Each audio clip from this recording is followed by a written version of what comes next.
Hello students, कैसे हैं आप सब लोग। आई होप आप लोग अच्छे होंगे, अच्छे से पढ़ाई कर रहे होंगे। और इस वीडियो का बहुत बच्चे वेट कर रहे थे कि सर जो बच्चे जेई 2024 में मतलब पेपर देंगे, जेई का 2025 में देंगे, तो उनके लिए कोई स्ट्रैटेजी बता दो, क्योंकि बहुत से बच्चे 10th से 11th में आ चुके हैं इस चैनल पे। और यहाँ पे अब आपको एक गाइडेंस चाहिए होगा जिससे कि आप जेई की परफेक्ट प्लानिंग कर पाएँ। तो यार सबसे पहले तो मैं बात करूँगा यार कि यार देखो, सबसे पहले सिलेबस देख लो कौन कौन से चैप्टर्स हैं। जैसे अब देखो, सीधी सी बात है, अब जो बच्चे 11 से 12th में आए होंगे, 10 से 11th में आए होंगे, तो 11 से 12th में जो आए होंगे उनको तो आइडिया लग गया होगा।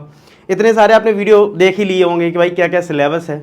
ठीक है, अगर मोटा मोटा बात करें तो आपको पता है कि यार जेई का जो सिलेबस है कोई बहुत अलग नहीं होता है, वो कहीं ना कहीं क्लास 11th और क्लास 12 का ही सिलेबस होता है।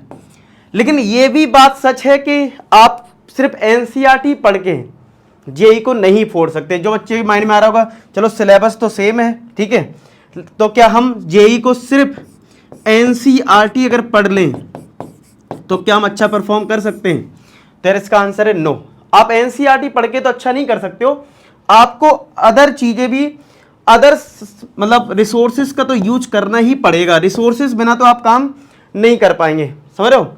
रिसोर्सेज में मतलब आपको रेफरेंस बुक यूज करना होगा, कोचिंग्स का स्टडी मटेरियल यूज करना पड़ सकता है, मतलब आपको अच्छे से पढ़ाई करनी होगी। ठीक है, तो ये चीज़ है। बाकी मैं एक काम करता हूँ, शॉर्ट में जल्दी जल्दी बता देता हूँ कि वैसे जेई का सिलेबस क्या। आप मैच भी कर लेना, जो बच्चे 10 से 11th में आए और 11 से 12th में आए हैं, ठीक है, तो उन्हें आइडिया भी लग जाएगा क्या क्या सिलेबस में। जैसे आप देख सकते हो सिलेबस में आप देखोगे तो सेट्स है, ठीक है, रिलेशन एंड फंक्शन है, डिटरमिनेंट है, मैट्रिसेस है। अब जो बच्चे 10 से 11th में आए तो उनको sets, relation, function chapter 11th class में मिल जाएगा। डिटरमिनेंट, मैट्रिसेस आप क्लास 12 में पढ़ोगे, मैं बता देता हूँ, ये आप क्लास 12 में पढ़ेंगे, ये भी आपका क्लास 12 का है। और ये आप पढ़ोगे क्लास 11 में भी पढ़ोगे और 12 में भी पढ़ोगे, ये चैप्टर ऐसे ऐसे हैं। मैथमेटिकल इंडक्शन क्लास 11 में है जो कि डिलीटेड पोर्शन में है। बाइनोमियल थ्योरम भी आपका क्लास 11 में है, तो आप नोट कर सकते हो, चाहो तो इसका स्क्रीनशॉट ले सकते हो जिनको नहीं पता है। फिर डिफरेंशियबिलिटी आपको क्लास 12 में पढ़ना होगा, ठीक है, और डिफरेंशियल इक्वेशन भी क्लास 12 में। ट्रिग्नोमेट्री आपका क्लास 11 में है। कोऑर्डिनेट ज्योमेट्री की बात करें तो ये मिक्स कह सकते हैं, क्योंकि कुछ पार्ट आपको उसमें मिल जाएगा, ठीक है, इसको भी आप क्लास 11 और कुछ पार्ट 12 में। 3D आपका 11 में भी है, 12 में भी है, तो ये है चीजें। कॉम्प्लेक्स नंबर आप क्लास 11 में पढ़ते हैं, ये चीज है। और यहाँ पे क्वाड्रेटिक इक्वेशन भी आप क्लास 11 में ही कवर करते हैं। परम्यूटेशन कॉम्बिनेशन भी आपका 11 क्लास में है। सीक्वेंस एंड सीरीज भी क्लास 11 में है। Limits and continuity and limits and ये वाला पार्ट आपका 11 क्लास में और कंटिन्यूटी वाला पार्ट 12 क्लास में है। हालांकि लिमिट्स एंड डेरिवेटिव होता है, और तो लिमिट्स एंड डेरिवेटिव आप देखोगे तो डिफरेंशियबिलिटी एक तो अलग ले लिए ना, इसलिए।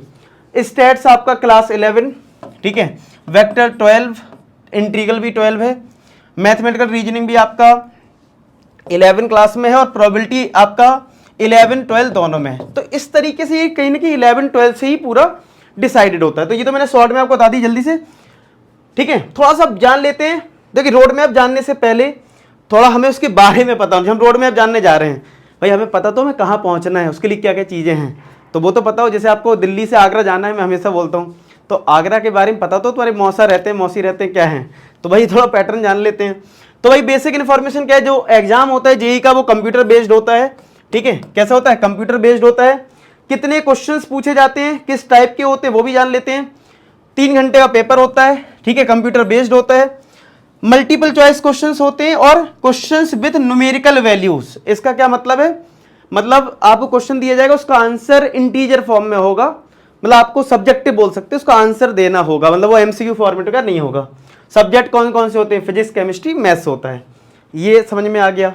फिर बात करें फॉर्मेट क्या होता है, तो भाई 75 क्वेश्चंस पूछे जाते हैं, जिसमें 25 आपके हर सब्जेक्ट से होते हैं, यानी फिजिक्स से 20, केमिस्ट्री से 25 और मैथ्स से 25, तो टोटल 75 होते हैं, जिसमें ये 2 पार्ट में ब्रेक होते हैं। 20 + 5 में 20 तुम्हारे एमसीक्यू होते हैं और 5 क्वेश्चन इंटीजर टाइप होते हैं। पेपर में तुम्हें 10 क्वेश्चन मिलेंगे, 10 में से सिर्फ 5 करने होंगे, यानी कि टोटल 90 क्वेश्चंस होते हैं, करने 75 होते हैं, यानी फिजिक्स में भी 30 होंगे, मैथ्स में भी 30 होंगे, केमिस्ट्री में भी।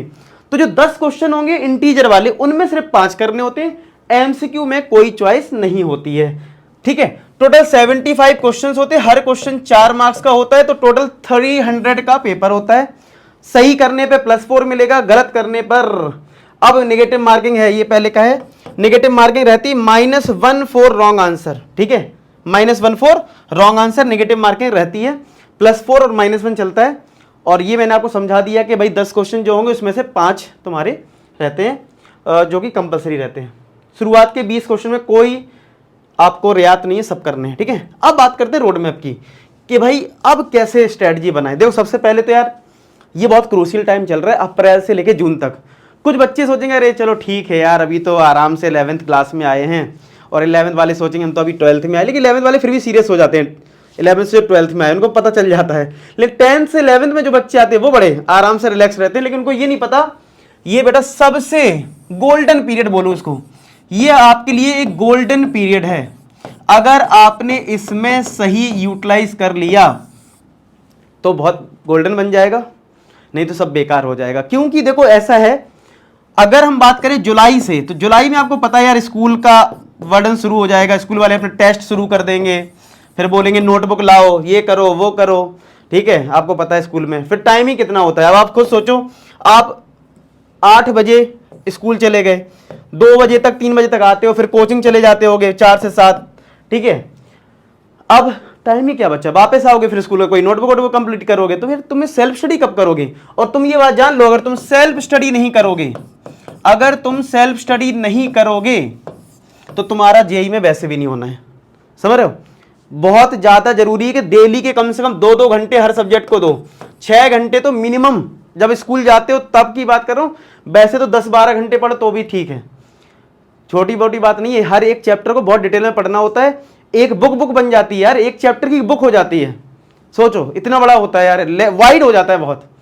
ट्रिग्नोमेट्री की इतनी मोटी बुक पढ़ सकते हो आप अगर आपको पढ़ना है तो सोचो किस लेवल पे आपको तैयारी करनी है। तो यार इसलिए सेल्फ स्टडी बहुत जरूरी है, तो 2-2 घंटे तो निकालने मिनिमम बोल रहा हूं, स्कूल की छुट्टी मार रहे हो तो और ज्यादा पढ़ना है। तो इसलिए आपको ये गोल्डन पीरियड मिला है, अभी थोड़ा स्कूल का प्रेशर कम होगा, छुट्टियां भी होंगी, तो भाई ये 3 महीने में अप्रैल मई जून जितना ज्यादा सिलेबस कवर कर सकते हो कर लो। अब मैं बताता हूं किसको कितना कवर करना है, मतलब किस बैच को कितना कवर करना है। पहले बात करते हैं जिनको जेईई 2024 देना है, मतलब अगले साल अभी देना है, और ज्यादा टाइम बचा नहीं है। सबसे पहले तो आपको सिलेबस 11th क्लास का कर लिया है तो 11th का जेईई लेवल पे, नॉट एनसीईआरटी और आरडी शर्मा सिर्फ, ठीक है, जेईई लेवल के क्वेश्चंस कवर करिए। कहां से कवर करोगे, तो यार एक तो मैंने 11th क्लास के काफी हद तक चैप्टर करवा दिए हैं, ये आप प्लेलिस्ट में जाना, इसी चैनल पे जेईई मेंस से एडवांस के 1 शॉट मिल जाएंगे, 4-4 5-5 घंटे में करवा रखे हैं, इनको आप कर लो, सबसे बड़ी चीज, ठीक है। ये सारे चैप्टर्स एटलीस्ट देख लो सब कर रखे हैं कि नहीं कर रखे हैं, पहला काम तो आपको ये कर लेना है, ठीक है। अगर ये कर लिए हैं तो भाई एक कोई प्रीवियस ईयर की बुक ले लो, ठीक है, प्रीवियस ईयर की बुक ले लो और उससे सारे क्वेश्चंस कर डालो, एक एक सारे क्वेश्चन लगाना शुरू कर दो। जैसे आपने मान लो सिकेंस एंड सीरीज कर लिया, ट्रिग्नोमेट्री कर लिया, क्वाड्रेटिक कर लिया, परम्यूटेशन कॉम्बिनेशन कर लिया, जो भी कर लिया जो मैंने करवाए हैं, उनके एक एक क्वेश्चन पीवाईक्यू से जेईई के प्रीवियस ईयर क्वेश्चन कर डालो। एक आती है ना 41 ईयर 42 ईयर्स, उसको निपटा डालो, समझ रहे हो, क्लियर है, तो वो कर डालो। बाकी अगर आपके पास नहीं है कोई बुक और आप कोई ऐसी समस्या है कि भाई नहीं ले सकते हो, कुछ ऐसा कुछ है, तो आप मुझे कमेंट सेक्शन बताना, प्लीज अपलोड सम पीवाईक्यूज, ठीक है, based on this JEE exam. तो मैं आपको टेलीग्राम ज्वाइन कर लेना, लिंक डिस्क्रिप्शन में, वहां पे मैं ऐसा करूंगा जो चैप्टर्स मैंने करवा दिए उन चैप्टर्स के लेटेस्ट वाले यानी 2022 वाले 23 वाले अभी जो हुआ है पेपर, वो मैं अपलोड कर दूं, ठीक है, कुछ चैप्टर्स के आप उनसे प्रैक्टिस कर पाओ, ठीक है, वो मैं कर दूंगा। लेकिन आप लिख देना कमेंट सेक्शन, मतलब पता चल जाए रिक्वायरमेंट है भी या नहीं है, तो मैं थोड़ा उस पर काम कर लूंगा, तो मैं अपलोड कर दूंगा। बाकी लेकिन मैं कहूँगा मेरा सजेशन भी है, बुक से पढ़ लो जब तक, ठीक है, और क्वेश्चंस करना शुरू करो, मतलब ऐसे डिपेंडेंट ना हो जाओ, पता चल पढ़ाई नहीं कर रहे हो, पढ़ाई करना इज मोर इंपॉर्टेंट ना, तो वो चीज़ देख लो, ये चीज़ होगी। अब जो बच्चे क्लास 10 से 11th में आए हैं तो उनको क्या करना है, आपको पता है चैप्टर नंबर 2 आपका है रिलेशन फंक्शन, ठीक है, रिलेशन एंड फंक्शन। इस चैप्टर को जितना ज्यादा पढ़ सकते हो, शुरुआत में आप आर डी शर्मा यूज कर लो या आर एस अग्रवाल यूज कर लो, ठीक है। थर्ड ट्रिग्नोमेट्री आपको मिलेगा इसको, ठीक है, ट्रिग्नोमेट्री। तो इन दो चैप्टर में अगर, और फिर इसके बाद आपका फोर्थ तो पीएमआई कोर्स में नहीं है, कॉम्प्लेक्स नंबर, और फिर आपका आ जाता है परम्यूटेशन कॉम्बिनेशन, ठीक है। तो 7 चैप्टर है परम्यूटेशन एंड कॉम्बिनेशन। हालांकि अब ये चैप्टर जो है वो शायद से नई बुक में 6 हो गया होगा, क्योंकि एक चैप्टर डिलीट हो गया ना, 4th वाला, तो वो देख लेना। परम्यूटेशन कॉम्बिनेशन मतलब ये आपको करना है, और ये तीनों मैंने करवा रखे हैं। अच्छी बात ये है, ये चैप्टर आपको प्लेलिस्ट में मिल जाएंगे, शायद ये वाला पिछले साल होगा, लेटेस्ट वाले में ये दोनों मिल जाएंगे आपको। इनको डिटेल में जेई लेवल पे पढ़ लेना, ठीक है। 3 महीने में 3 चैप्टर्स ऐसे कर लेना कि भाई हर क्वेश्चन तुम कर लो। तुम लोगों से भी बोल रहा हूं, जेई की प्रीवियस ईयर क्वेश्चन की बुक ले लो, और अगर वन शॉट देखने के बाद सारे क्वेश्चन ट्राई करो।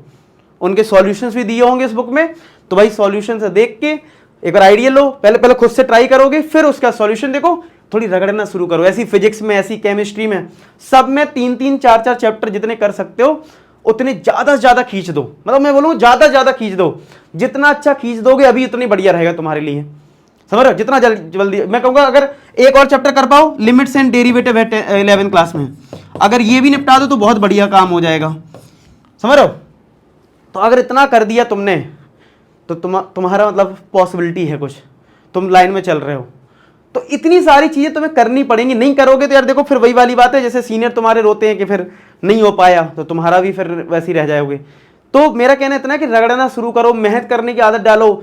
ये मत सोचो कि यार अभी तो रेस्ट ईयर, अभी तो 11th क्लास, अरे ऐसा देखो सोच रखोगे, जिनको देखो नहीं पढ़ना है उन पे क्यों देख रहे हो, जो पढ़ रहे हैं उनको देखो ना, जो पढ़ रहे हैं उनको सोचो, उनके बारे में देखो, उनके वीडियो देखो, वो कितने घंटे पढ़ाई करते हैं, तब जाके तुम्हारा कुछ होगा, समझ रहे हो।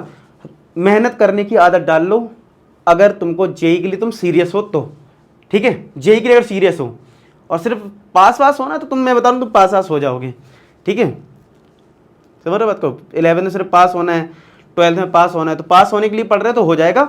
अगर रियल में जेई के लिए पढ़ रहे हो, किसी कॉम्पिटिटिव एग्जाम के लिए पढ़ रहे हो, तो तुमको रगड़ना पड़ेगा, ठीक है। आई बात समझ में। तो ये चीज तुम्हें फॉलो करना है, इतनी सारी चीज तुम्हें फॉलो करना है। ये प्लेलिस्ट मैंने बता दी है, इसका यूज करें। बेस्ट बुक की मैंने एक वीडियो बनाई थी, जो बच्चे जिन्होंने नहीं देखी है तो वो लिंक डिस्क्रिप्शन में डाल दूंगा। जेई के लिए बेस्ट बुक कौन सी है, फिजिक्स केमिस्ट्री के लिए, तो आप देख लेना। ये वीडियो मैंने बताया था रिसेंट में। इतनी सारी बातें मुझे आपसे शेयर करनी थी, मैंने रोड मैप दे दिया है। बाकी इस चैनल पे मैं पूरी तरह से एक्टिव रहूंगा, आपको पूरा गाइडेंस मिलेगा, स्टडी मटेरियल मिलेगा, और आपको वीडियोस भी मिलेंगे पढ़ाने वाली भी, ठीक है। चलिए, आई होप आपको मेरी ये कोशिश अच्छी लगी हो। वीडियो लाइक कर देना, सपोर्ट दिखाना अपना, और बस जो भी डिमांड है आपकी कमेंट सेक्शन भर देना, ठीक है। कोशिश करूंगा आपके लिए बेस्ट टू बेस्ट कंटेंट दिया जाए, ठीक है। तब तक नेक्स्ट वीडियो लिए, तब तक मतलब मुझे विदाई दीजिए, ठीक है। मिलते हैं नेक्स्ट वीडियो, तब तक अपना ख्याल रखें, पढ़ाई करते रहें। लास्ट में एक ही बात बोलूंगा कि आप सभी सफल हो। धन्यवाद।